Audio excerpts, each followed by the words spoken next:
how cold is not in her. Hi friends, എല്ലാവർക്കും geek no Malayalam tech ചാനലിൻ്റെ മറ്റൊരു tech എപ്പിസോഡിലേക്ക് സ്വാഗതം.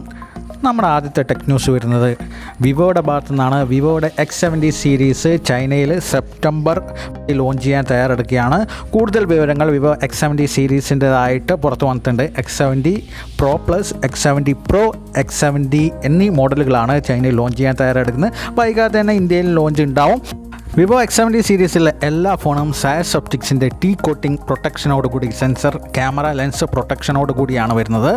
പിന്നെ വിവോയുടെ ഏറ്റവും പുതിയ V1 ഇമേജിംഗ് ചിപ്പും ഉപയോഗിച്ചിട്ടാണ് വിവോ X70 സീരീസ് പുറത്തിറങ്ങാൻ പോകുന്നത്. അപ്പോൾ അതിൻ്റെ ഓരോന്നിൻ്റെ സ്പെസിഫിക്കേഷൻ നമുക്ക് പുറത്ത് വന്നിട്ടുണ്ട്. നമുക്കൊന്ന് ഓടിച്ചിട്ട് പറയാം. X70 Pro പ്ലസ് നമുക്ക് 6.78 ഇഞ്ച് QHD പ്ലസ് ഡിസ്പ്ലേയിലാണ് വരുന്നത്. X70 Pro പ്ലസ് നമുക്ക് സ്നാപ്ഡ്രാഗൺ 888 പ്രോസറിലും, X70 നമുക്ക് Exynos 1080 എന്ന 5G പ്രോസറിലും, X70 നമുക്ക് ഒന്നുകിൽ 1080 Exynos പ്രോസറിലും അല്ലെങ്കിൽ മീഡിയാടെക്കിൻ്റെ ഡയമൻസിറ്റി സീരീസിലുള്ള ഡയമൻസിറ്റി 1200 എന്ന പ്രോസറിലുമായിരിക്കും പുറത്തിറങ്ങുക. എല്ലാ ഫോണും ഹൈ എൻഡ് ക്യാമറ സെൻട്രിക് ഫോണുകളാണ്. മികച്ച അതുകൊണ്ട് തന്നെയാണ് സാസ് ഒപ്റ്റിക്സിൻ്റെ T കോട്ടിംഗ് ഒക്കെ ക്യാമറയ്ക്ക് വേണ്ടിയിട്ട് അവർ ഉപയോഗിച്ചിട്ടുള്ളത്. പിന്നെ ഗിംബൽ സ്റ്റെബിലൈസേഷൻ ഒക്കെ വിവോ ഉൾപ്പെടുത്തിയിട്ടുണ്ട്. മികച്ച ഒരു ക്യാമറ സെൻട്രിക്കും പെർഫോമൻസ് ഓറിയൻറ്റഡുമായ ഫോണാണ് വിവോയുടെ X70 സീരീസ്.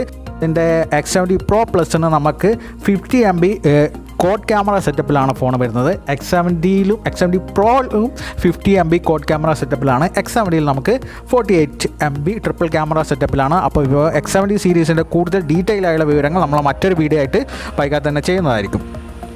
നമ്മുടെ അടുത്ത ന്യൂസ് വരുന്നത് റിയൽമിയുടെ ഭാഗത്തു നിന്നാണ്. റിയൽമി സെപ്റ്റംബർ 9 ഇന്ത്യയിൽ ഒരു മാസീവ് ലോഞ്ച് കണ്ടക്ട് ചെയ്യുന്നുണ്ട്. Realme 8S 5G, Realme 8i and Realme pad 3 ഡിവൈസുകളാണ് റിയൽമി സെപ്റ്റംബർ 9 ഇന്ത്യയിൽ ലോഞ്ച് ചെയ്യാൻ പോകുന്നത്. റിയൽമി 8Sഉം 8iയും 2 പ്രോസറിൻ്റെ ഇന്ത്യൻ ഡെബ്യൂട്ടും 1 പ്രോസറിൻ്റെ വേൾഡ് ഡെബ്യൂട്ടും കൂടിയാണ്. ഡയമൻസിറ്റി 810 പ്രോസർ വേൾഡ് ഡെബ്യൂട്ടാണ്. ഡയമൻസിറ്റി G96 ഹീലിയോ G96 എന്ന പ്രോസറിൻ്റെ ഇന്ത്യൻ ഡെബ്യൂട്ടും കൂടിയാണ്. റിയൽമി 8S 5Gയിലാണ് മീഡിയാടെക് ഡയമൻസിറ്റി 810 എന്ന പ്രോസർ ഉപയോഗിച്ചിട്ട് വരുന്നത്. മീഡിയാടെക്കിൻ്റെ ഹീലിയോ G96 എന്ന പ്രോസറിൻ്റെ ഡെബ്യൂട്ടും കൂടിയാണ്. അത് 8iയിലാണ് വരുന്നത്. 8Sൻ്റെ വിശേഷങ്ങളും കാര്യങ്ങളൊക്കെ ഓൾറെഡി ഒരുവിധം പുറത്ത് വന്നിട്ടുണ്ട്. 6.5 ഇഞ്ച് 90 Hz റിഫ്രഷ് റേറ്റുള്ള ഒരു ഡിസ്പ്ലേ ആണ് നമുക്ക് ലഭിക്കാൻ പോകുക. 5000 mAh ബാറ്ററി നമുക്ക് ലഭിക്കുന്നുണ്ട്.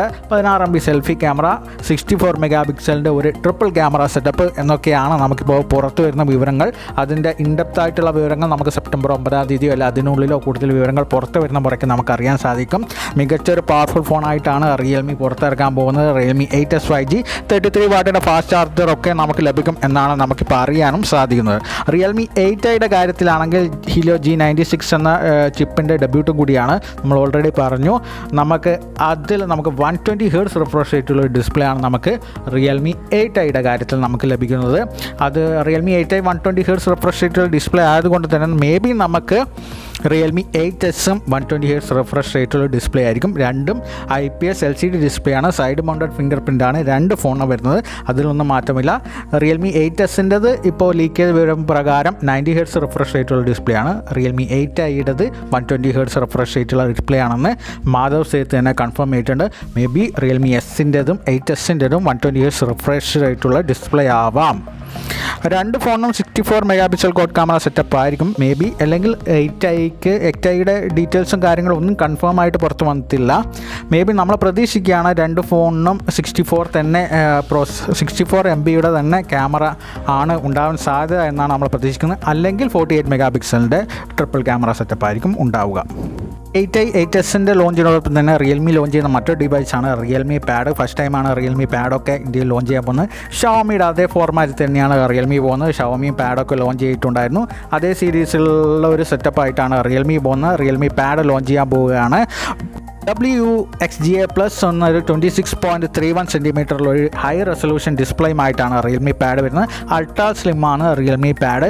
കൂടാതെ നമുക്ക് SD കാർഡ് അല്ലെങ്കിൽ സിം കാർഡ് സ്ലോട്ടൊക്കെ റിയൽമി പാഡിൽ നമുക്ക് നൽകിയിട്ടുണ്ട്. ഒന്നുകിൽ 2 ഓപ്ഷൻ ഉണ്ടാകും, അല്ലെങ്കിൽ SD കാർഡിൽ സിം കാർഡ് സ്ലോട്ടായിരിക്കും ഉണ്ടാവുക. ബോട്ടം സൈഡിലാണ് അതിൻ്റെ സ്ലോട്ടൊക്കെ വരുന്നത്. ടോപ്പ് സൈഡിലാണ് പവർ ബട്ടൺ വരുന്നത്. നമുക്ക് ഡുവൽ സ്പീക്കേഴ്സും റിയൽമി പാഡിൽ റിയൽമി ഉൾപ്പെടുത്തിയിട്ടുണ്ട്. ഏത് പ്രൈസ് സെഗ്മെൻറ്റിലായിരിക്കും റിയൽമി പാഡ് പാഡ് ലോഞ്ച് ചെയ്യുക എന്നുള്ളതിനെ അടിസ്ഥാനപ്പെടുത്തിയായിരിക്കും അതിൻ്റെ സക്സസും ഫെയിലിയറും തീരുമാനിക്കുന്നത്. ടോട്ടലി ഇതിൻ്റെ സ്പെക് ഷീറ്റ് പേപ്പർ വൈസ് നല്ലൊരു സ്പെക് ഷീറ്റാണ്. നല്ലൊരു ഹൈ റെസൊല്യൂഷൻ ഡിസ്പ്ലേ ആണ്. വലിയൊരു ഡിസ്പ്ലേ ആണ്. 26.31 സെൻറ്റിമീറ്ററുള്ള വലിയൊരു ഡിസ്പ്ലേ ആണ്. ഡുവൽ സ്പീക്കർ, നമുക്ക് SD കാർഡ് അല്ലെങ്കിൽ സിം കാർഡ് സ്ലോട്ട് നമുക്ക് ലഭിക്കുന്നുണ്ട്. അങ്ങനെയൊക്കെ നല്ലൊരു ഫീച്ചേഴ്സിലായിട്ടാണ് വരുന്നത്. അതുകൊണ്ട് തന്നെ നമുക്ക് ലോഞ്ച് ഡേറ്റ് വരെ കാത്തിരിക്കാം ഏത് പ്രൈസ് സെഗ്മെൻറ്റിലാണ് ആ പാഡ് ലോഞ്ച് ചെയ്യുന്നത് എന്നുള്ളത് നോക്കാൻ.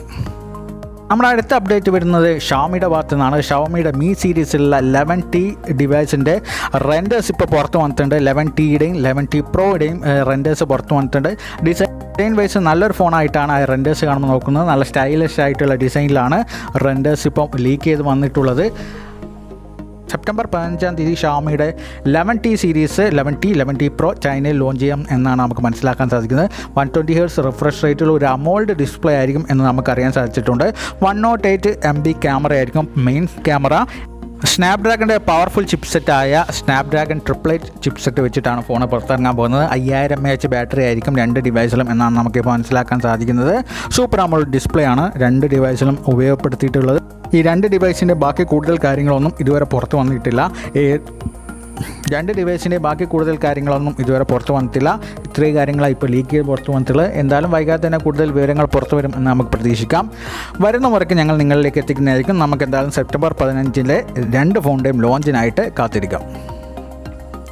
അപ്ഡേറ്റ് വരുന്നത് ഇൻഫിനിക്സിൻ്റെ ഭാഗത്തു നിന്നാണ്. ഇൻഫിനിക്സ് Zero X Pro എന്നൊരു ഫോണിൻ്റെ ഡീറ്റെയിൽസ് ഇപ്പോൾ ലീക്ക് ചെയ്ത് പുറത്ത് വന്നിട്ടുണ്ട്. സ്പെക് ഷീറ്റ് നോക്കുകയാണെങ്കിൽ പേപ്പർ വൈസ് മികച്ചൊരു സ്പെക് ഷീറ്റാണ് ഇൻഫിനിക്സ് Zero X Pro എന്ന ഡിവൈസിന് ഇൻഫിനിക്സ് നൽകിയിരിക്കുന്നത്.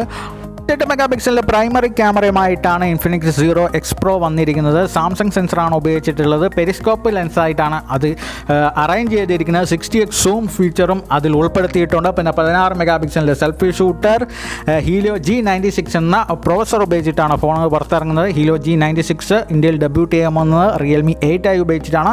പിന്നെ നമുക്ക് 6.7 inch full HD plus OLED display ആണ് നമുക്ക് ഇൻഫിനിക്സ് ഹോട്ട് Zero Proയിൽ വരുന്നത്. 120 Hz റിഫ്രഷ് റേറ്റുള്ള ഒരു ഡിസ്പ്ലേ ആണ്. സൂപ്പർ അമോൾഡ് ഡിസ്പ്ലേ ആയതുകൊണ്ട് തന്നെ നമുക്ക് ഇൻ ഡിസ്പ്ലേ ഫിംഗർ പ്രിൻറ്റ് സെൻസറൊക്കെ ഇൻഫിനിക്സ് Zero X Proയിൽ നമുക്ക് ലഭിക്കുന്നുണ്ട്.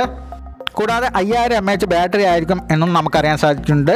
ബാക്കി വിവരങ്ങളും ലോഞ്ച് ഡീറ്റെയിൽസൊന്നും ഇതുവരെ പുറത്ത് വന്നിട്ടില്ല. വരുന്ന മുറയ്ക്ക് ഞങ്ങൾ നിങ്ങളിലേക്ക് എത്തിക്കുന്നതായിരിക്കും. നമ്മുടെ ലാസ്റ്റ് ന്യൂസ് വരുന്നത് ജിയോയുടെ ഭാഗത്തു നിന്നാണ്. ജിയോയുടെ 5 വർഷം പൂർത്തീകരിക്കുന്ന ദിവസമാണ് ഇന്ന്. ഇന്ത്യയിൽ ഇൻ്റർനെറ്റ് വിപ്ലവം കൊണ്ടുവന്നൊരു തുടക്കമായിരുന്നു ജിയോയുടേത്. തുടക്കത്തിൽ നമുക്ക് ഒരു വർഷം ജിയോ യൂസേഴ്സിന് free internet, unlimited free internet, free call എന്നിവയൊക്കെ നൽകിയ ജിയോ ആയിരുന്നു.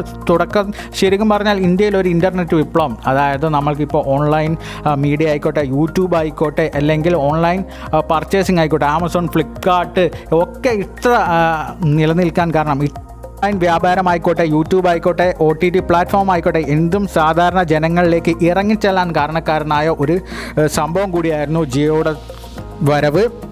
കാരണം ആ സമയത്ത് ജിയോ വരുന്ന സമയത്ത് നമുക്ക് 1 GB ഡാറ്റയ്ക്ക് 150 രൂപയും 190 രൂപയും ഒക്കെ കൊടുക്കേണ്ടി വരുന്ന ഒരു കാലത്തായിരുന്നു ജിയോയുടെ തുടക്കം.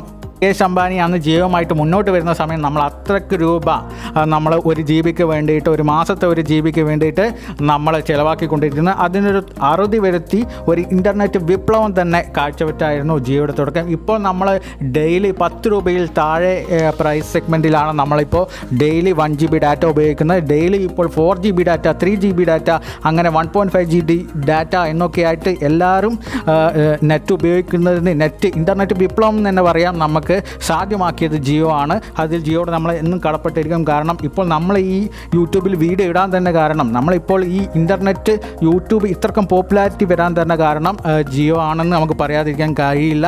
കാരണം അന്നൊക്കെ കാലത്ത് യൂട്യൂബിൽ ചെറിയ ബഫറിങ്ങും കാര്യങ്ങളും ഒക്കെ ആയിട്ട് പലരും MB തീരാതിരിക്കാനും വേണ്ടിയിട്ട് കുറച്ചായിട്ട് യൂസ് ചെയ്തൊരു കാലമായിരുന്നു അന്ന്. ആ കാലത്ത് നിന്നൊരു മാറ്റം ഉണ്ടാക്കിയത് ജിയോ ആണ്. എന്നിരുന്നാലും അതിൽ നമ്മൾ നന്ദി ജിയോയോട് അറിയിക്കേണ്ടിയിരിക്കുന്നു. ഒരു ഇൻ്റർനെറ്റ് വിപ്ലവം ഇന്ത്യയിൽ സൃഷ്ടിച്ചൊരു കമ്പനിയാണ് ജിയോ. അതിന് ജിയോയ്ക്ക് നമ്മളൊരു ഹാപ്പി ബർത്ത്ഡേ നേടുകയാണ് ഇന്ന്. ഇനിയും തുടരെ വിപ്ലവങ്ങൾ സൃഷ്ടിക്കാൻ പുതിയ ഓഫറുമായിട്ട് ഉപഭോക്താക്കൾക്കിടയിലേക്ക് എത്താൻ ജിയോയ്ക്ക് സാധിക്കട്ടെ എന്ന് നമ്മൾ ആശംസിക്കുകയാണ്. കാരണം ജിയോ വന്നതോടുകൂടിയാണ് മറ്റ് കമ്പനികളായിട്ട് എയർടെൽ ആയിക്കോട്ടെ, ഐഡിയ ആയിക്കോട്ടെ, വോഡാഫോൺ ആയിക്കോട്ടെ നമുക്ക് ഓഫേഴ്സ് വില കുറഞ്ഞ നിരക്കിൽ നമുക്ക് ഇൻ്റർനെറ്റ് വിപ്ലവം സാധ്യമാക്കാൻ സാധിച്ചത്. ഇപ്പം നമുക്ക് ജിയോ TV വഴി നമുക്ക് ഫ്രീ ചാനലുകൾ കാണാം. ജിയോയുടെ OTT നെറ്റ്വർക്ക് ഉണ്ട്. അങ്ങനെ ഫ്രീ സിനിമ കാണാം. അങ്ങനെ എല്ലാ വിപ്ലവങ്ങളും കൊണ്ടുവന്നത് ജിയോ തന്നെയാണ്. അതിൽ നമ്മൾ അവരെ സമ്മതിച്ച് കൊടുത്തേ മതിയാവും. അപ്പോൾ happy birthday Jio. Good bye. മറ്റൊരു ടെക് ന്യൂസുമായി വീണ്ടും കാണുന്ന പ്രതീക്ഷയോടെ ഗുഡ് ബൈ.